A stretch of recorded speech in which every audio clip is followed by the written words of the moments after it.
있을 수도 있습니다. 그러나 완전하게 하나님의 손을 놓으면 안 된다는 것입니다. 이 말씀에 보면 사울은 완전히 하나님의 손을 놓았다는 것입니다.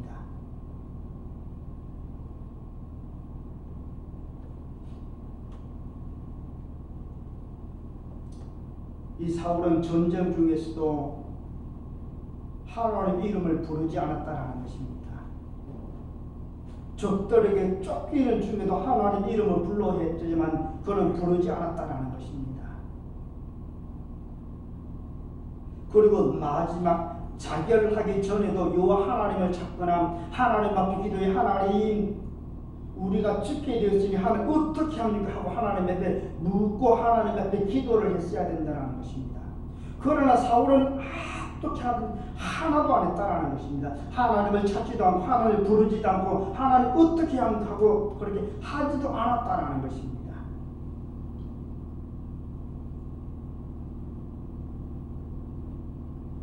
그 절대 절명의 순간에 여호와 하나님을 찾고 불러야 했는데 사울은 오직 자신의 명예를 어떻게 하면 지키고 어떻게 하면 수치를 모면할 수 있을까 하는 그 일에만 정신이 팔려 있었다는 것입니다.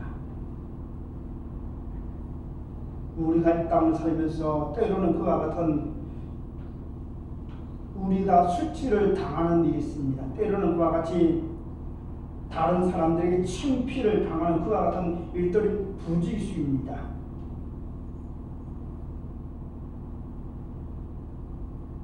그렇다고 우리가 그 일을 모면하는 일에만 우리가 정신이 팔렸을 것이 아니라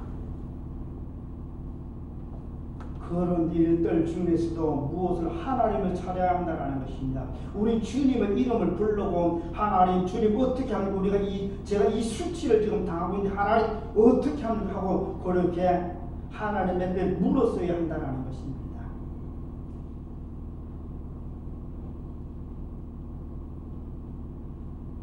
그러므로 우리들은 이 말씀을 통해서 절대 절명의 때에 더욱더 하나님의 이름을 부르고 하나님을 찾고 하나님을 불러야 한다는 것입니다.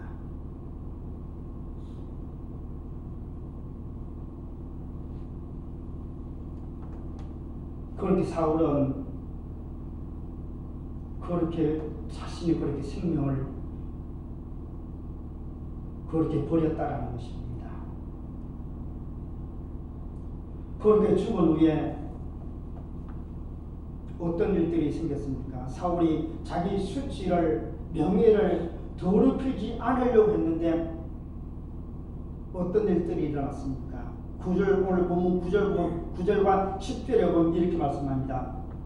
사울의 머리를 베고 그의 갑옷을 벗기고 자기들의 신당과 백성에게 알리기 위하여 그것을 블레셋 사람들의 사방에 보내고 그 갑옷은 아스다로스의 집에 두고 그 시체는 벳삼 성벽에 못 박음해. 다음날 블레셋 사람들이 전리품을 수거하러 왔다가 사울과 그 세 아들이 죽어있는 것을 발견하고 사울의 머리를 베고 그의 갑옷을 벗기고 자기들의 신당과 백성들에게 알리기 위해서 그와 같이 사방에 보내지게 됩니다.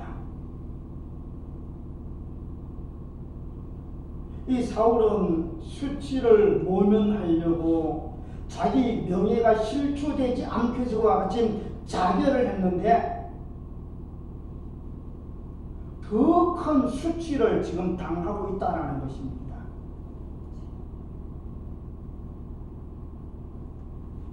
블레셋 사람들이 그와 같이 머리를 베고 베고는 히브리어로 카라트입니다.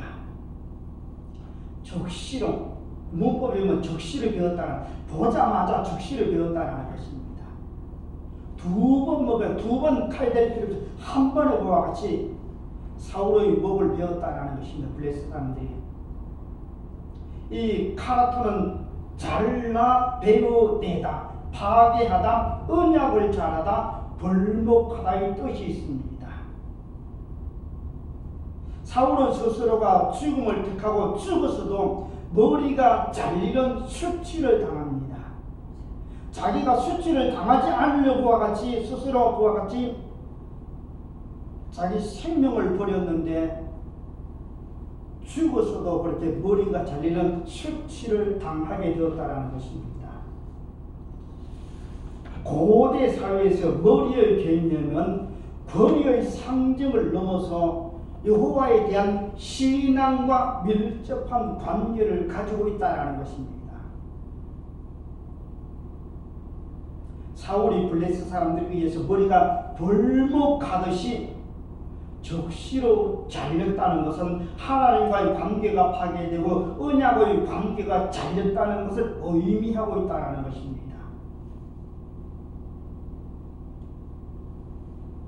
그리고 머리가 잘린 수치뿐만 아니라 또한 어떤 일들을 봤습니까? 갑옷이 벗기고 그들이 사울의 갑옷을 벗겼다는 것입니다. 벗기고는 히브리어로 파샤트, 여도 보면 문법에 보면 적시로 벗겼다는 것입니다. 벗기고 파샤트는 벌거벗기다, 급습하다 이 뜻입니다. 이 사울의 갑옷은 하나님께서 사울에게 이스라엘 초대 왕으로 인정하시고 입혀주신 갑옷입니다. 그러나 블레셋 사람들에 의해서 그의 갑옷이 급습하듯이 발가 벗기고 수치를 다 드러내게 됩니다.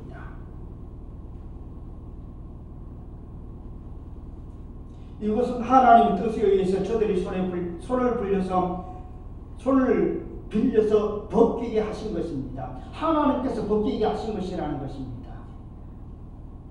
우리가 아는 것처럼 사울이 그렇게 하나님의 말씀 불순종했을 때 하나님은 다윗을 이스라엘 두 번째 왕으로 기름을 부어 두셨습니다.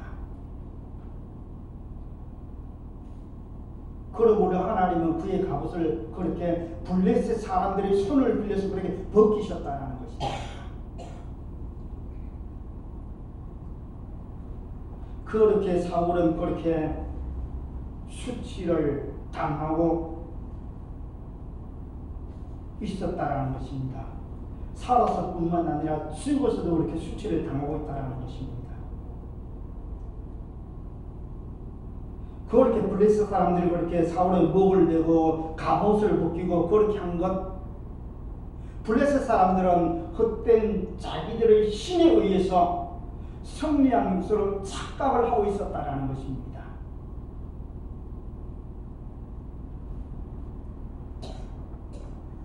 그러나 절대로 아니라는 것입니다. 하나님께서 그와 같이 사울에게 그렇게 행하셨다라는 것입니다. 하나님이 불순종을 하는 통해 하나님이 사울을 그와 같이 그렇게 행하셨다라는 것입니다. 그리고 또 어떻게 블레셋 사람들이 어떻게 하고 있습니까? 그 갑옷이라든가 그 모든 걸 이렇게 사방으로 보내었다라는 것입니다. 보내고는 히브리어로 샬라흐는 뻗치다, 쫓아내다, 내보내다 이 뜻입니다. 사울은 목이 베이고 갑옷은 벗겨져 블레셋 땅 방방 곳곳에 적시로 버려져서 저들의 우상과 백성들에게 기쁨이 되었다는 것입니다. 사울은 완전 놀림거리가 되었다는 것입니다. 수치를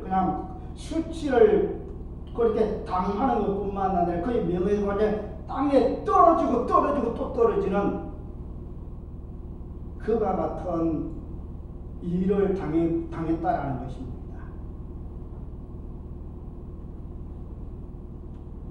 그러므로 사울의 명예가 땅에 떨어지고 그들의 수치가 블레셋 사람들이 모르는 자가 없을 정도로 그렇게 사방에 그의 물품이 버려졌다는 것입니다. 그리고 그의 갑옷은 아스다롯 신전에 보내어져 하나님께 또한 수치가 되었다는 것입니다. 그리고 하나님의 영광을 가리는 죄를 또한 죽어서도 사울은 그렇게 그 죄를 지었다는 것입니다.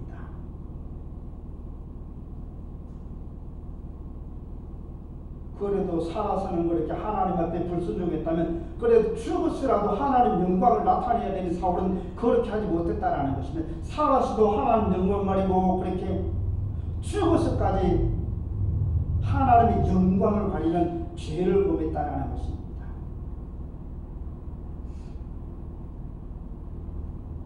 그러므로 고린도전서 10장 31절에 뭐라고 말씀하고 있습니까? 그런즉 너희가 먹든지 마시든지 무엇을 하든지 다 하나님의 영광을 위하여 하라고 말씀합니다. 곧 이 말씀은 우리들이 살아 있을 때도 하나님의 영광을 위한 것뿐만 아니라 죽을 때도 그리고 죽었어도 하나님의 영광을 나타내야 한다는 것입니다. 그러나 사울은 살아있을 때도 하나님의 영광을 가렸습니다. 그리고 죽어서도 하나님의 영광을 가리는 안타까운 죽음을 죽었다는 것입니다.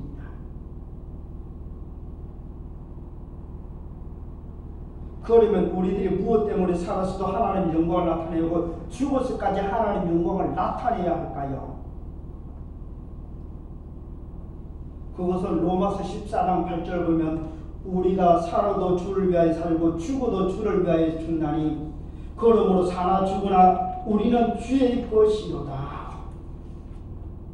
우리가 누구의 것이라고요?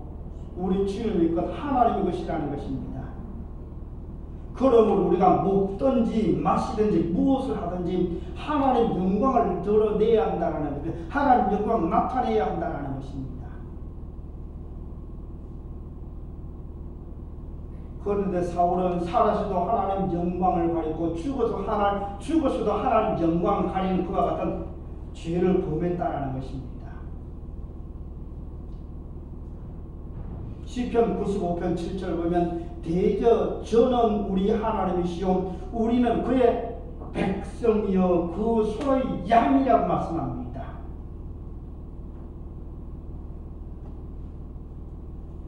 그 백성은 왕을 기쁘게 하고 왕의 영광을 나타내야 해야 된다는 것입니다.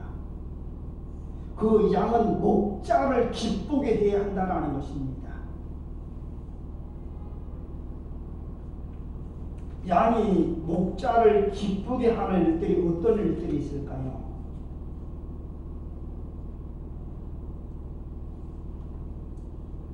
양은 목자를 기쁘게 하는데 다른 것이 없다는 것이라 목자가 인도하는 대로 잘 따라가고 물가로 인도하면 물을 마시고 푸른 풀밭으로 인도하면 그것을 그냥 풀을 뜯고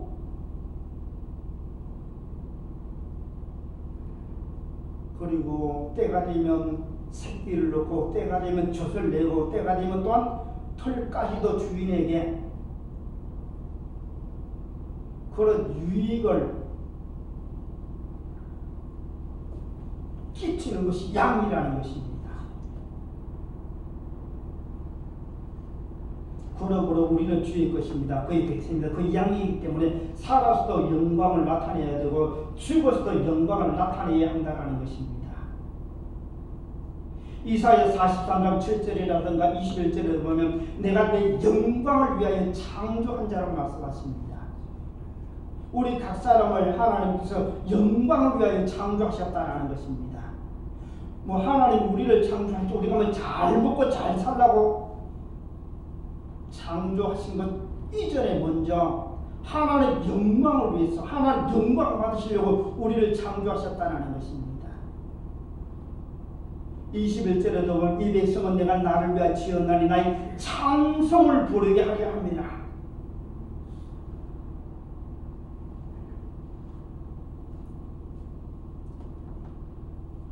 그리고 베드로전서 2장 9절도 보면 오직 너희는 택하신 족속이요 왕같은 제사장이요 거룩한 나라의 그의 소유된 백성이 이는 너희를 어두운 데서 불러내어 그의 귀한 빛에 들어가게 하신 자의 아름다운 덕을 선전하게 하려 함이라. 우리 주님께서 우리를 택하신 목적이 무엇이라고 말씀합니까? 그의 귀한 빛에 들어가게 하신 자의 아름다운 덕을 선전하게 하려 하심이라. 선전하는 것이 무엇입니까? 우리 주님의 그 사랑을 나타내는 것입니다. 사랑을 증거하는 것입니다. 하나님 영광을 나타내는 것이 곧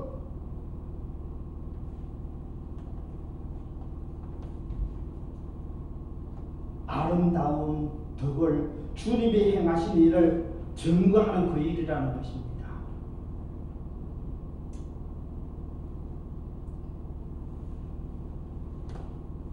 그렇게 죽어서 영광을 가리고 수치를 당한 사울의 그 수치를 조금이나마 가려준 사람이 오늘 본문에 보면 나옵니다.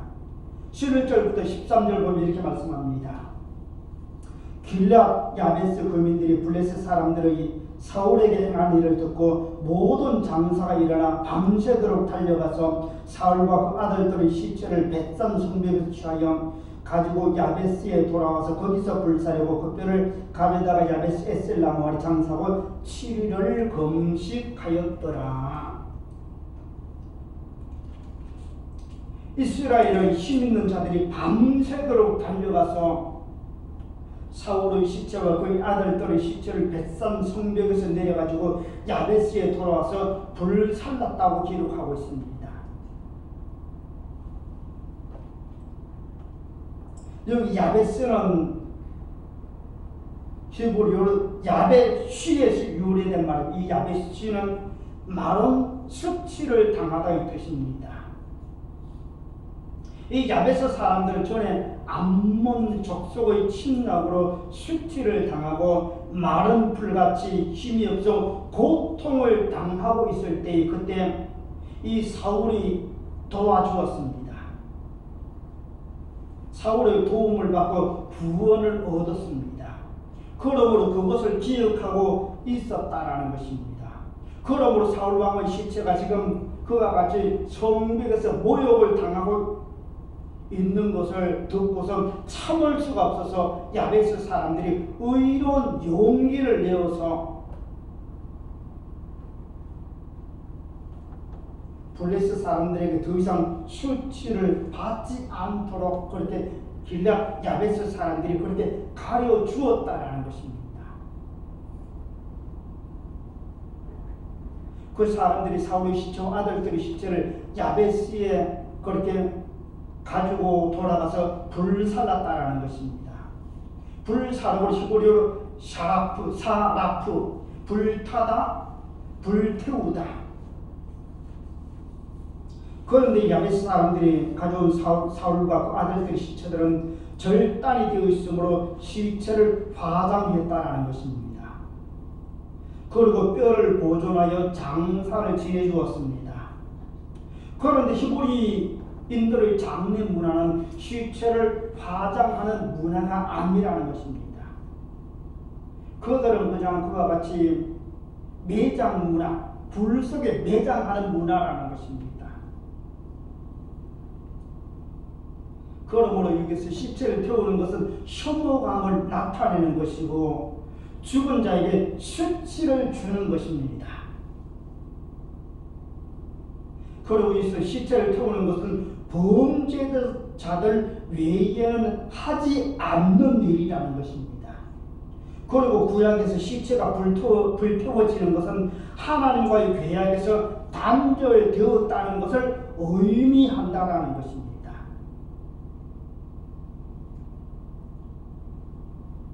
사울은 이스라엘의 초대 왕이었습니다. 하지만 그의 생애는 실패의 삶이었고 절망 가운데 죽었습니다. 이는 그가 하나님의 말씀에 순종하지 않고 하나님을 대적한 결과가 나는 것입니다. 그 사울의 패배의 소식이 사방에 퍼짐을 통해 모든 이스라엘 백성들이 그 마음에 공포심을 일으켰습니다. 그러므로 백성들이 도망을 하였고 그리고 블레셋 사람들이 아무런 저항도 받지 않고 성읍을 탈취했다라는 것입니다. 그리고 하나님을 떠난 사울 때문에 그를 따르던 백성들은 거의 파멸에 이르게 되었다라는 것입니다. 그리고 블레셋 사람들은 자신의 승리를 완성하기 위해 사울의 목을 자르고 그의 갑옷을 벗겨서 성령의 기념물로 자기들의 신당과 백성들을 알게 블레셋 여러 곳으로 버렸다는 것입니다. 그리고 갑옷은 채우러 아소다로스의 집에 두고 머리는 다곤의 그 신전에 그렇게 박아 두었습니다. 그렇게 하여서 성령의 영광이 거짓 신들의 능력에 돌리고 여호와의 영광이 가려지고 여호와의 이름이 모욕을 당하는 그와 같은 일들이 있었다는 것입니다. 사울이 처음의 마음을 끝까지 가졌다면 여호와의 영광을 가리고 수치를 당하는 명예가 그리고 당하면 명예가 실추되는 일은 없었을 것입니다. 그리고 이와 같은 어둡거나 불행한 그 종말은 아니었을 것입니다. 하나님은 예수 그리스도 은혜로 우리를 왕같은 제사장으로 세우시고 그를 따르는 귀한 사명을 주셨습니다. 그렇다면 우리들은 사울처럼 하나님의 영광을 가리며 미련한 삶을 살아가길 사울처럼 그렇게 살아가길 원하십니까? 우리는 이 말씀을 통해서 깨달아야 하는 것이 있다는 것입니다. 우리가 사울처럼 살 것이 아니라 우리는 감사하며 순종하며 충성하며 오직 하나님께만 영광 돌리며 그리고 처음부터 끝까지 변함없는 믿음의 삶을 살아야 한다는 것입니다. 혹 우리가 때로는 혹 믿음이 어려운 일, 고난, 환난 때문에 잠시는 우리가 낙심하고 있고 주저앉아 있고 때로는 그렇게 할 때도 있다는 것입니다. 그러나 우리 끝까지 놓지 말아야 할 것 변함없는 믿음이라는 것입니다.